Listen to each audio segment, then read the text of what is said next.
Hello friends, इस video में हम लोग स्टडी कर रहे हैं pharmacological action of cholinergic agonist. इसके पहले की वीडियोस में हमने इसका क्लासिफिकेशन देख लिया है और किस तरह से एसिटाइलकोलिन की सिंथेसिस होती है, उससे कौन कौन से रिसेप्टर हैं, इन सब चीज़ों के बारे में हमने स्टडी कर लिया है। इसका जो लिंक है वो डिस्क्रिप्शन बॉक्स में दे दिया जाएगा, जिससे आप लोग को ईजी हो समझने में कि क्लासिफिकेशन क्या है और किस तरीके से इसके रिसेप्टर्स हैं, किस तरीके का इनका फंक्शन है, ये वहाँ पर आपको बताया गया है। तो यहाँ पर स्टार्ट करते हैं ड्रग का फार्माकोलॉजिकल एक्शन।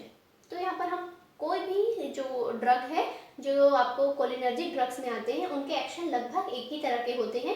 थोड़ा बहुत डिफरेंस होता है, लेकिन एक मेन हम इस लेकर चलते हैं कि इस तरीके का ही एक्शन हर तरह के ड्रग से इंड्यूस होगा। तो दो तरह के एक्शन इसमें देखने को मिल सकते हैं, क्योंकि दो तरीके का रिसेप्टर है। मस्करेनिक एक्शन भी हो सकता है और निकोटिनिक एक्शन भी हो सकता है। तो हम सबसे पहले बात करते हैं मस्करेनिक एक्शन की। तो मस्करेनिक रिसेप्टर्स जहाँ जहाँ पर हैं वहाँ पर उनके फंक्शन आएंगे। तो सबसे पहले हमारे पास ऑर्गन है हार्ट। हार्ट में किस तरीके का एक्शन होता है, यहाँ पर जो रिसेप्टर अवेलेबल है वो कौन सा है, M2 रिसेप्टर है। कौन सा मस्करेनिक रिसेप्टर है हार्ट में, M2 रिसेप्टर है। तो ये हाइपर पोलराइज करता है ऐसे नोडल सेल्स को, मतलब कि जो साइनोऑरिकुलर नोड्स है, जहाँ से स्टिमुलेट होता है हार्ट में, इलेक्ट्रिक जनरेट हो, हार्ट में इम्पल्स जनरेट होता है, उसको ये हाइपर पोलराइज कर देता है, जिससे कि हार्ट में ब्रेडिकार्डिया होता है। ब्रेडिकार्डिया का मतलब क्या है, हार्ट रेट का कम हो जाना। इसकी वजह से बहुत ज़्यादा जब हो जाता है तो कार्डियक अरेस्ट भी हो जाता है। कार्डियक अरेस्ट भी इंड्यूस करता है ये, अगर बहुत ज़्यादा डोज हो गया हो या बहुत ज़्यादा इसका टॉक्सिक इफेक्ट हो गया हो, तब ये कार्डियक अरेस्ट भी इंड्यूस करता है। अदरवाइज एसिटाइलकोलिन जो है वो ब्रेडिकार्डिया इंड्यूस करने का काम करता है हार्ट में। Bundle of His Purkinje fibre AV node, यहाँ पर इसका किस तरीके का एक्शन है, तो ये रिफ्रैक्टरी पीरियड को इंक्रीज कर देता है, कंडक्शन को स्लो कर देता है। जो ईसीजी का पीआर इंटरवल होता है, यहाँ पर ये बढ़ा हुआ दिखाई देता है, पीआर इंटरवल बढ़ा हुआ दिखाई देता है। Partial to complete AV block, ये पार्शियल या फिर कंप्लीट एवी ब्लॉक कर सकता है, जिसकी वजह से जो फोर्स है आर्ट्रियल कॉन्ट्रैक्शन का वो कम हो सकता है। मतलब कि जो आर्ट्रियम में कॉन्ट्रैक्शन हो रहा है जिस फोर्स से, वो फोर्स भी यहाँ पर कम हो जाता है। तो इस तरीके से हार्ट में इन ड्रग्स का इफेक्ट देखने को मिलता है। कि ब्रेडिकार्डिया, आप एक वर्ड में याद रख लीजिए कि हार्ट में क्या होता है, तो ब्रेडिकार्डिया होता है। ब्रेडिकार्डिया का मतलब क्या है, हार्ट रेट का कम हो जाना। यहाँ पर जो रिसेप्टर है वो M2 रिसेप्टर है, इसकी वजह से ऐसे नोड्स जो है वो हाइपरपोलराइज हो जाते हैं। AV node, bundle of His, Purkinje fibre में जो रिफ्रैक्टरी पीरियड है वो इंक्रीज हो जाता है, जिसकी वजह से रिफ्रैक्टरी पीरियड का मतलब क्या है, जो आयन एक्सचेंज है उसका समय, कि कितने समय तक आयन एक्सचेंज जो है वो रुका हुआ है, वो कहलाता है रिफ्रैक्टरी पीरियड। तो वो इंक्रीज हो जाता है, इस वजह से कंडक्शन स्लो हो जाता है। कंडक्शन स्लो हो गया तो जो पी आर इंटरवल होता है वो इंक्रीज हो जाता है। पी से आर के ईसीजी में जो पी और आर इंटरवल दिखता है वो बढ़ा हुआ दिखाई देता है, पी आर इंटरवल बढ़ जाता है। पार्शियल और कंप्लीट एवी ब्लॉक हो जाता है, जिसकी वजह से आर्ट्रियम में जो कॉन्ट्रैक्शन का जो फोर्स लगाया जा रहा है वो कम हो जाता है। हमारे पास दूसरा ऑर्गन है ब्लड वेसल। जितने भी ब्लड वेसल्स हैं वो सारे के सारे डायलेट हो जाते हैं, इसकी वजह से डायलेशन का काम होता है। विसरल स्मूथ मसल में जो है तो ये डायलेट करते हैं। बीपी डिक्रीज हो जाता है, क्योंकि ब्लड वेसल्स डिक्रीज हो गए तो ब्लड का जो प्रेशर लग रहा है on wall of the vessels वो कम हो जाता है। और फ्लशिंग मतलब रेडनेस। फ्लशिंग का मतलब क्या हो रहा है, रेडनेस ऑफ द स्किन। तो जो भी ब्लड वेसल्स स्किन में है वहाँ पर वैसे बहुत ज़्यादा डिस्ट्रीब्यूशन नहीं है मस्करेनिक रिसेप्टर का या फिर हमारे पैरासिम्पैथेटिक नर्वस सिस्टम का, लेकिन फिर भी जिन जगहों पर है वहाँ पर वो फ्लशिंग इंड्यूस करते हैं, खासकर फेस पर, क्योंकि वहाँ पर डायलेशन हो जा रहा है, इसकी वजह से रेडनेस इंड्यूस हो रहा है। तो ब्लड वेसल्स में सारे के सारे ब्लड वेसल्स को डायलेट कर रहा है, डायलेशन की वजह से बीपी डाउन हो रहा है और फ्लशिंग हो रहा है। जनरली यहाँ पे जो वैसोडाइलेशन हो रहा है ये मेनली एसिटाइलकोलिन की वजह से नहीं हो रहा है, बल्कि ये क्या कर रहा है एसिटाइलकोलिन, ये रिलीज करा रहा है एक एंडोथीलियम डिपेंडेंट रिलैक्सिंग फैक्टर, जैसे कि नाइट्रिक ऑक्साइड। तो नाइट्रिक ऑक्साइड यहाँ पर क्या कर रहा है, ये EDRF के नाम से जाना जाता है, endothelium dependent relaxing factor release कराता है ब्लड वेसल्स में।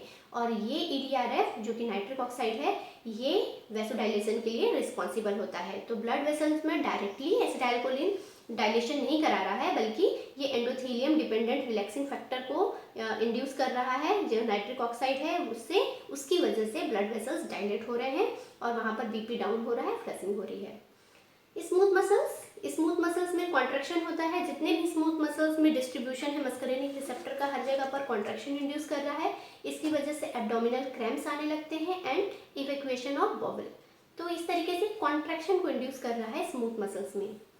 ग्लैंड्स में सेक्रेशन इंक्रीज कर रहा है, स्वेटिंग करवा रहा है, सलाइवेशन बढ़ जा रहा है, इसकी वजह से लैक्राइमेशन हो रहा है, गैस्ट्रिक सेक्रेशन हो रहा है। यहाँ पर ये चीज़ बहुत इंपॉर्टेंट है, गैस्ट्रिक सेक्रेशन, क्योंकि बहुत सारे लोग जो हैं वो एसिडिटी से बहुत ज़्यादा सफ़र करते हैं, तो उन पर्सनस में गैस्ट्रिक सेक्रेशन बहुत ज़्यादा होता है, तो उसके लिए कहीं ना कहीं रिस्पॉन्सिबल है एसिटाइलकोलिन भी। आई में contraction of circular muscle of iris, eye में क्या कर रहा है, कॉन्ट्रैक्शन कर रहा है सर्कुलर मसल्स का, आइरिस का, और मेयोसिस कॉज कर रहा है। तो ये इसके कुछ फार्माकोलॉजिकल फंक्शंस हो गए। इसके बाद हम आगे देखते हैं इसके निकोटिनिक एक्शंस को।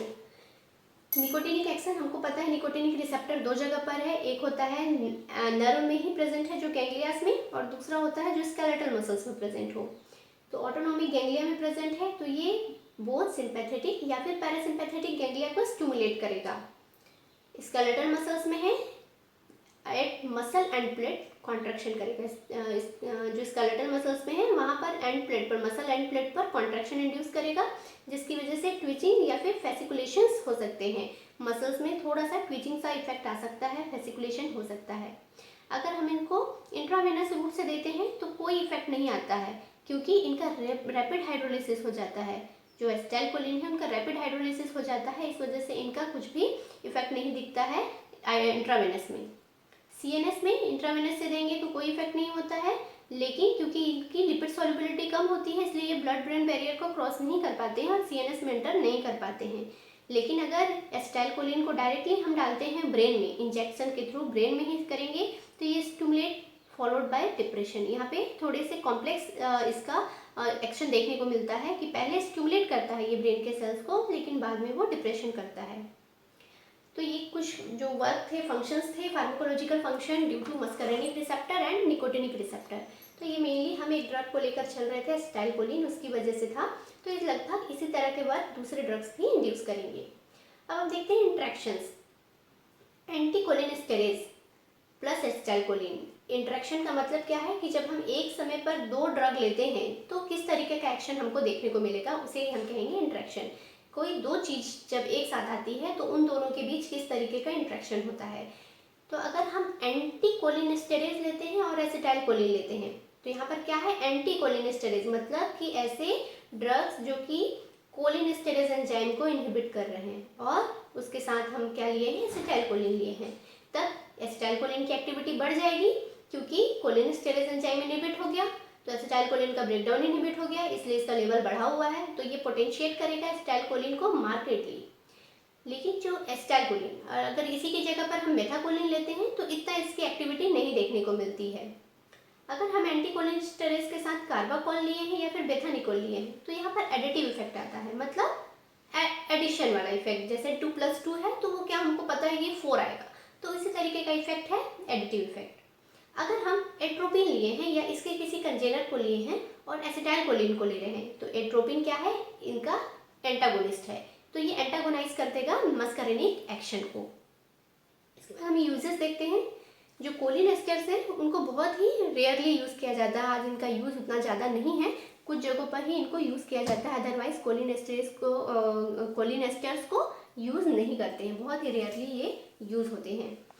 मेथाकोलिन इसको ओकेजनली यूज़ करते हैं टू टर्मिनेट पैरोक्सिसमल सुप्रावेंट्रिकुलर टैकीकार्डिया में। टैकीकार्डिया के समय हम इसको मेथाकोलिन को यूज़ कर सकते हैं, लेकिन बहुत ही रेयरली यूज़ होता है। बेथानिकोल पोस्ट ऑपरेटिव या फिर postpartum non obstructive urinary retention. Post operative मतलब ऑपरेशन के बाद का जो यूरिनरी रिटेंशन हुआ है, वहाँ पर कॉन्ट्रैक्शन नहीं हो रहा है और यूरिन प्रॉपरली बॉडी से बाहर नहीं निकल पा रहा है, यूरिनरी रिटेंशन हो रहा है, तो उस समय पर हम बेथानिकोल देते हैं, क्योंकि ये क्या कर रहा है, ब्लड वेसल्स में कॉन्ट्रैक्शन इंड्यूस कर रहा है, तो यूरिन का फ्लो नॉर्मल होगा। सेकेंड, गैस्ट्रोएसोफेजियल रिफ्लक्स, इसको और हम किस में यूज़ करते हैं, गैस्ट्रोएसोफेजियल रिफ्लक्स में यूज़ करते हैं, क्योंकि यहाँ पे ये भी एक्शन दे रहा है, ब्लड वेसल्स में कॉन्ट्रैक्शन प्रोड्यूस कर रहा है। पिलोकार्पिन जो ड्रग है एल्कलॉइड है, इसको हम लोग यूज़ करते हैं as a eye drop. 0.5 to 4% eye drop इसका यूज़ करते हैं for the treatment of glaucoma.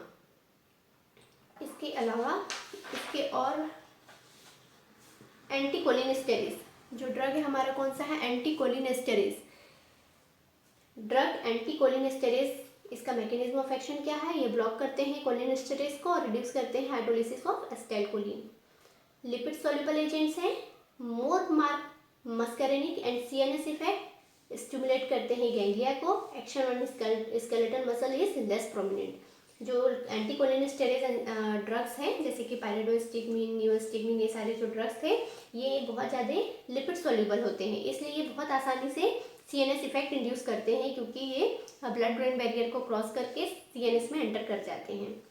तो इनका जो एक्शन होता है स्केलेटल मसल्स में थोड़ा कम देखने को मिलता है, लेकिन बाकी के जो एक्शन होते हैं सिमिलर होते हैं, जैसा कि हम अभी देख रहे थे एक्शंस हार्ट में, ब्लड वेसल्स में, तो इसी तरह के एक्शंस लगभग देखने को मिलते हैं।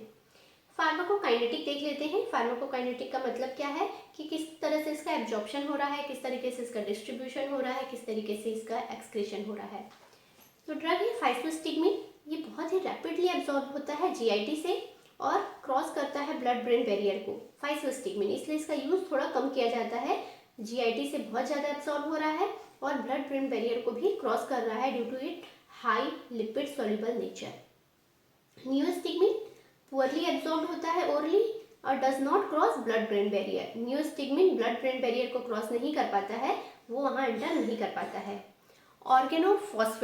ऑर्गेनोफॉस्फेट्स जो ड्रग हैं वो एब्जॉर्ब होते हैं हर साइड से, किसी भी साइड से वो एब्जॉर्ब हो सकते हैं, यहाँ तक कि अगर इंटैक्ट स्किन है वहाँ से भी एब्जॉर्ब हो सकते हैं और लंग से भी वो एब्जॉर्ब हो सकते हैं, इसलिए बहुत ज़्यादा टॉक्सिक होते हैं, बहुत ज़्यादा टॉक्सिक नेचर के होते हैं।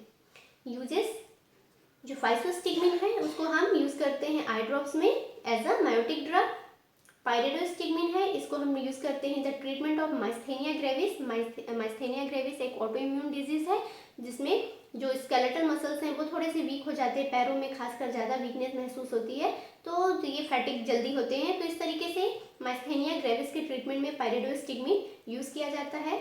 एंड्रोफोनियम को भी हम माइस्थेनिया ग्रेविस में ही यूज़ कर रहे हैं but as a diagnostic agent, वहाँ पर हम उसको as a diagnostic agent use करते हैं।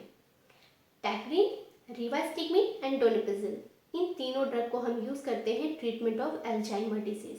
अल्जाइमर डिजीज़ में कुछ जो सिम्टोमेटिक रिलीफ ये देते हैं ये ड्रग्स, जैसे कि टैक्रीन हो गया, रिवास्टिग्मिन हो गया या डोनेपिजिल हो गया, ये तीनों ड्रग को हम यूज़ कर रहे हैं अल्जाइमर डिजीज़ में, क्योंकि अल्जाइमर डिजीज़ जो में बहुत ज़्यादा नर्व का लॉस होता है और जो मेमोरी लॉस होने लगता है डिजीज़ में, तो उससे बहुत हद तक रिलीफ मिलता है इन ड्रग्स के यूज़ से। फाइस्टोस्टिग्मिन एंड नियोस्टिग्मिन जो है यूज़ करते हैं हम इसको एट्रोपिन पॉइजनिंग में। अगर एक्यूट एट्रोपिन पॉइजनिंग हुआ है तो हम फाइस्टोस्टिग्मिन को या फिर नियोस्टिग्मिन को यूज़ करते हैं ताकि हम उस पॉइजनिंग्स को ठीक कर सकें, और क्योंकि ये एट्रोपिन के लिए ये भी ऐसा एंटागोनिस्ट होते हैं तो एट्रोपिन के मॉलिक्यूल को रिमूव कर देते हैं बाइंडिंग साइट से और खुद वहाँ पर बाइंड होते हैं, जिससे कि एट्रोपिन की एक्टिविटी नहीं आती है। तो ये कंप्लीट हुआ पैरासिम्पैथोमाइमेटिक ड्रग्स किस तरीके से काम करते हैं। अगर इसमें आपको किसी तरह की दिक्कत हो रही है तो प्लीज़ कमेंट बॉक्स में लिखकर बताइए। अगर आपको कोई भी इसमें डाउट्स हैं को आप क्लियर करना चाहते हैं तो आप कमेंट बॉक्स में ज़रूर लिखें कि आपको किस तरीके के डाउट्स हो रहे हैं, तो हम उसे आगे क्लियर करेंगे। Thank you for watching this video.